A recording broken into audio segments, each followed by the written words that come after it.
Pag-usapan po natin ngayon itong, pagkuha po ng DSWD dito, sa mga beneficiaries po ni Daddy Frankie.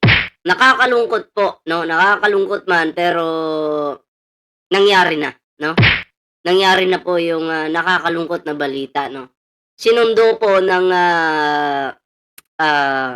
DSWD yung mga beneficiaries ni Daddy Frankie, as in lahat po, lahat.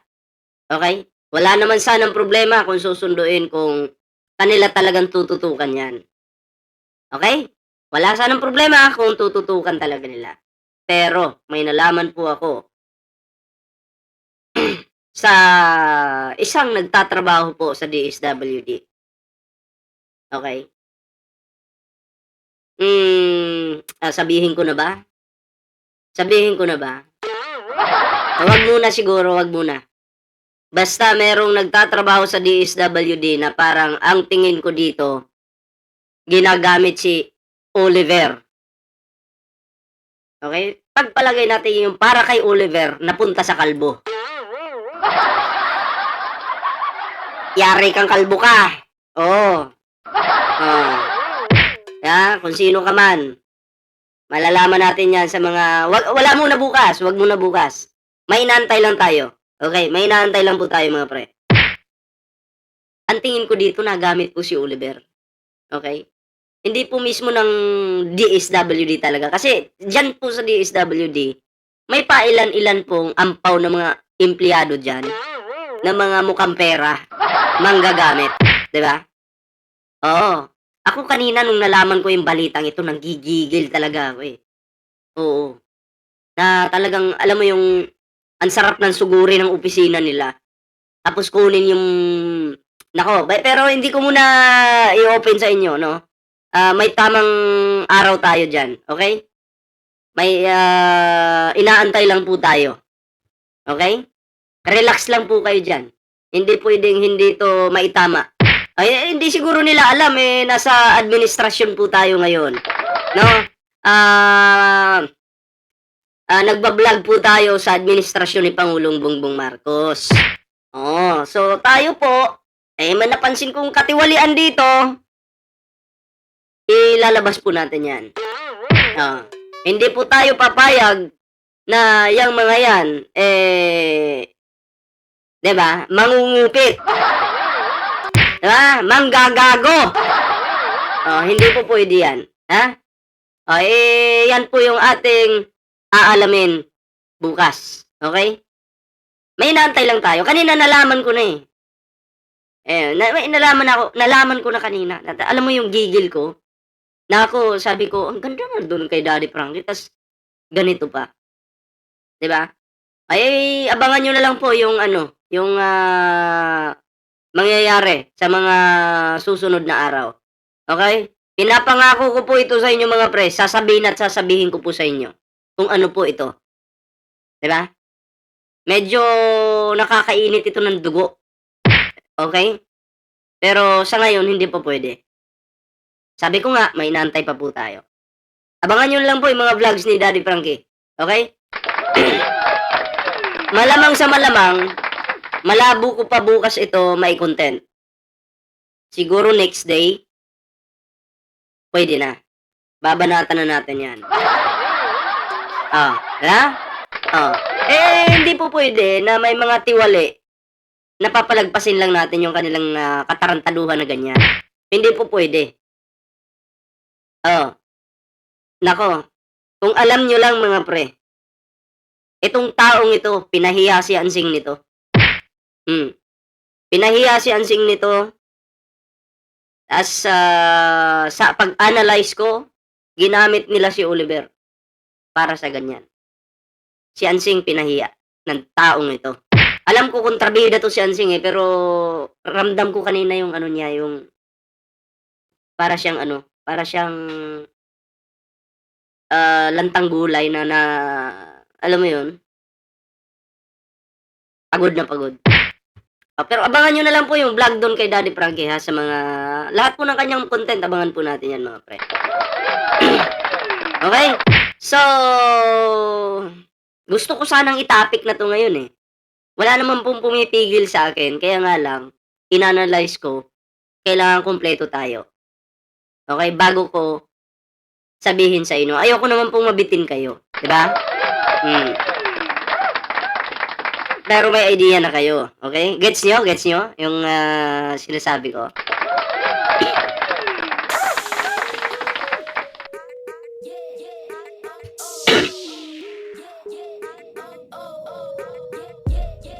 Dalawa po yung iniinom ko, kape at tubig kasi makati po yung lalamunan ko. Kasi 'pag umate, magtutubig po tayo. 'Pag,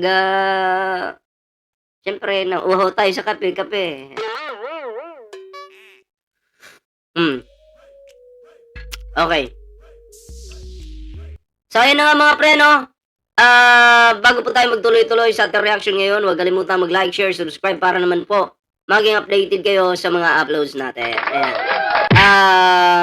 Paalala lang po ano, hindi naman po mismo yung, DSWD yung ating, tina-target dito, pero kasi merong isang empleyado, okey, na nasilip kong medyo may kapalpakang ginawa, okey? Parang ginagamit niya yung kanyang posisyon para alam niyo na, 'di ba? So, yun yung napansin ko. So, ako bilang isang vlogger po ng administrasyon ng ating mahal na pangulo, okay? 'Di po natin papayagan na ang ganitong klaseng tao, kapag napatunayan na ito ay may kapalpakang ginawa, okay, good luck. Okay, good luck sa kanya. Kasi paparating ko po talaga 'to sa pangulo mga pre, 'no? Kasi mali is mali, 'di ba? Um, Protect po natin si Daddy Frankie kung ano man po yung ginagawa niya para sa kapwa, para sa tao, kailangan po nating suportahan at wala po akong nakikitang maling ginagawa niya. Okey, siguro yung mali lang ni Daddy Frankie walang permit, yun lang. Pero hindi naman po tayo papayag na ang mga beneficiaries ni Daddy Frankie pagkakakitaan ng mga individual na mga nagtatrabaho sa gobyerno. Hindi po tayo papayag niyan, okey?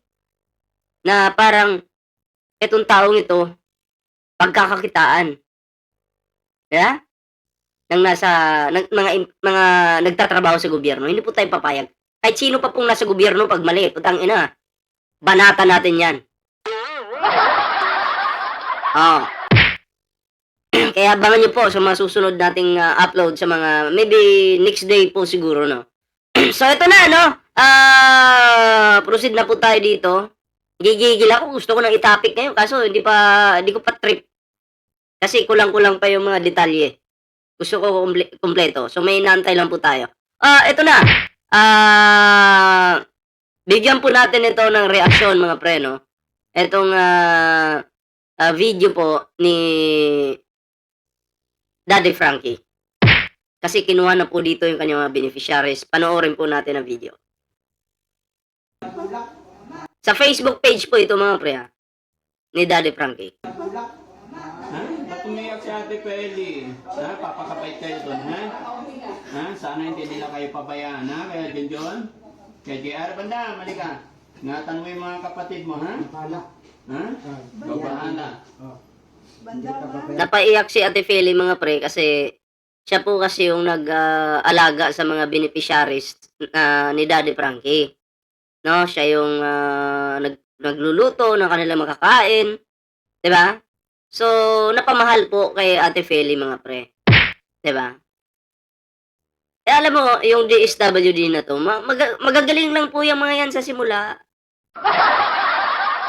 Magagaling lang po yung mga yan, pero ilang buwan lang ngayon, wala na. 'Di ba? Tingnan natin. 'Di ba? Tingnan natin. Alam mo si Daddy Frankie nagbibigay din ng payo sa akin. Sabi sa akin, "Alam mo, wala na tayong magagawa diyan kasi gobyerno naman 'yan." 'Di ba? Suportahan na lang natin yung gobyerno kasi yun naman yung gusto nila. Ang dasal lang daw po ni Daddy Frankie sana yung kanyang mga beneficiaries maging maayos. So sabi ko kay Daddy Frankie, wala namang problema. Wala namang problema, support naman natin sila. Kaso kanina may nalaman ako. May nalaman po ako kanina na hindi po katanggap-tanggap. Hindi po katanggap-tanggap. Sa totoo lang. Oh. Sabi ko, mali ito. Di ba? So, sabi ko nga, di po magsasawang ulit-ulitin ito sa inyo dahil nanggigigil ako eh. Abangan po natin sa mga susunod na araw. Kabang-abang po ito. Iyak si Banda ba? Ha? Ay, ba't umiiyak? Ha? Ba't umiiyak si Banda? Ha? First time kong makita na umiyak si Banda, mga pre. Eto, take note po ha. Wala na pong tao, wala na pong beneficiaries doon sa shelter ni Daddy Frankie. Wala na po. Kinuha na po lahat. Pati po si Oliver. Nandito. Nandito po sa Kinaansing. Di ba? Nandito Kinaansing.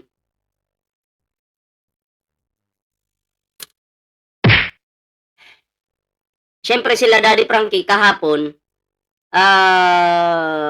tinrabaho po nila Daddy Frankie. Halos buong araw po sila dito eh, no? Na tinrabaho po yung ugat ng kawayan. Tapos sinama nila si Oliver. Then nung uuwi na sila Daddy Frankie, sabi ni Oliver, yun na nga, napagod yata, di ba? And then, eto sila, yung mga beneficiaries, kinuha na. So, sa madaling salita po, wala na. Wala nang beneficiaries doon sa shelter. So, malungkot. Yun nakakalungkot. No, sana naman, wag tong pabayaan ng DSWD. Ayaw mo sumama. Wala akong magagawa eh. Na, yan si Bandam. Tatakasan kayo niyan. Lalo na pag hindi nyo nalagaan na maayos yan. Naku. Sigurado tatakas yan. Ay ang tanong, bakit balik ng balik si Bandam kay Daddy Frankie? Kasi, tinuring na pamilya ni Daddy Frankie yung kanyang mga beneficiaries. Diba? Tinuring niya itong mga pamilya. Kaya, kahit anong mangyari, tingnan mo, babalik. Kasi kung masama kang tao, tangina, bakit ka babalikan? Diba? Pero tingnan mo si Bandam, napayaka pa po kay Daddy Frankie at napaiyak. Oh. Diyan na dito na lang sa bahay mo eh. Papaywan na lang ko eh. Huwag ka na umiyak. Huwag ka umiyak. Ha? Dapat tidondon tigiyan eh. Kasama ka nga daw eh. Dapat tidondon tigiyan eh. Dapat nagalis may punan eh. Dapat hindi masali, dito na lang ako eh. Papaywan na lang. Pagkabait kayo doon, Giara? Ha? Magdasal lang kayo, ha? Pray lang. No? Dasal lang tayo.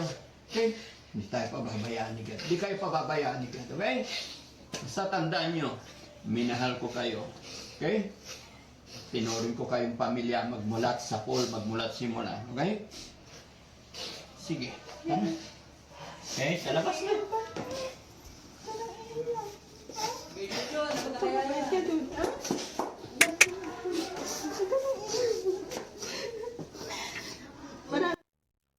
Yung matitino na, yung malilinis na, yun yung gusto nilang kunin. Pero yung palaboy dyan, na halos manakit pa ng mga dumadaan sa kalye, pinapabayaan lang ng DSWD. May pondo po kayo dyan sa DSWD. Diba? Tulungan niya naman po yung mga wala na sa katinuan. Yung mga nagra-rugby. Yan yung tulungan ninyo. Bawasan nyo naman yung pondo nyo. Utang ina talaga. Huwag kayong magpalamig ng itlog sa inyong mga kanya-kanyang opisina. Galaw-galaw din po. Diba? Yan yung problema eh. Ang kukunin nila yung malinis na. Pag madumi, nandidiri pa.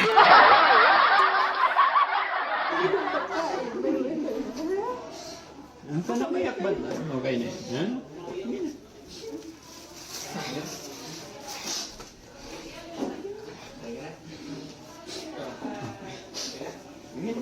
na yun. Okay lang yan. Love na love ko kayo, ha? Grabe, oh. Para sa akin mga pre, itong nangyari na 'to, okey na sana, eh. Kaso may nalaman lang talaga ako, na para sa akin hindi po katanggap-tanggap, okey? Tsaka ko na sasabihin yung buong detalye. Abangan niyo po, abangan niyo.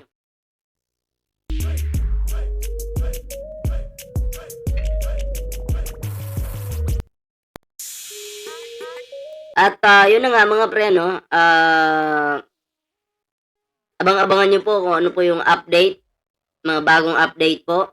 Malalaman po natin 'yan sa channel po ni Daddy Frankie, okey? Kung ano po yung mga susunod na mangyayari 'no. Si Daddy Frankie pinayuhan lang naman po ako na kailangan talaga nating sumunod sa batas, ganyan. Sabi ko, "Oo naman po, gano'n naman talaga." Kaya nga lang, eh, may nalaman kasi ako, 'di ba, na para sa akin hindi maganda. Oh, alam ko 'pag ito'y sinabi ko sa inyo 'to mga pre, eh, baka mag-rally pa kayo sa mismong opisina ng DSWD, 'di ba? Dahil sa gigil, oh. Eh, yun na nga mga pre 'no, hindi ko na muna papahabain pa itong aking, reaction video. Ayan, pero siyempre 'no, meron po tayong TikTok diyan, may Facebook po tayo. Ayan, yung Facebook po natin, dalawa, Facebook page po 'no, Ballpoint Man 2.0 at Ballpoint Man 3.0, ayan. At isa pong TikTok na Ballpoint Man 2.0. At sa mga hindi pa po nakakapag-like, share, subscribe sa ating, YouTube channel, huwag pong kalimutan 'yan mga pre. Para naman po, eh, maging updated po kayo, ayan. Oo, at, yun na nga 'no, hanggang dito na lang muna yung ating, video 'no. At, bago po tayo magtapos, ayan, huwag kalimutang, mag-like, share, subscribe para naman po maging updated kayo sa mga uploads na 'to, uploads po natin. So hanggang dito lang muna, ingat po, kita-kits po sa susunod na video.